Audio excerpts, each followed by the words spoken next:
नमस्कार मंडळी. ठरलं तर मग या मालिकेच्या आजच्या पुढील भागात आपल्याला असं पाहायला मिळालं, आता सायली अर्जुनने इकडे नंदिनीला कॉल केलेला असतो आणि नंदिनीला आता सायली सांगत असते आपल्याला शोधावं लागेल लवकरात लवकर.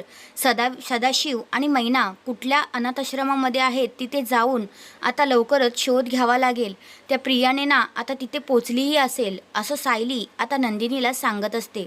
दुसऱ्या बाजूला प्रिया आणि तिचा तो माणूस आता तिकडे पोचलेला असतो आणि त्यांना म्हणतो की तुमच्या शरीरात रक्ताची कमी आहे, आपल्याला एक टेस्ट करावी लागेल असं बोलून आता ते त्यांचा ब्लड घेतच असतात. म्हणजेच काय तर आता ते स्लो पॉयझन जे आहे ती प्रिया आता द्यायला तयार झालेली असते.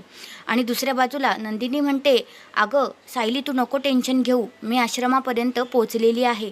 आता नक्की नंदिनी जाऊन तिथे काय करणार हे पाहणं रंजक ठरणार आहे. तर हा आहे आजचा पुढील भाग. तुम्हाला काय वाटतंय, नंदिनी लवकरच तिथे येऊन सगळं काही रोखू शकेल का, ते मला कमेंट करून नक्कीच सांगा. आणि अशाच मालिकेंच्या अपडेटसाठी माझ्या चॅनलला नक्की सबस्क्राईब करा. धन्यवाद.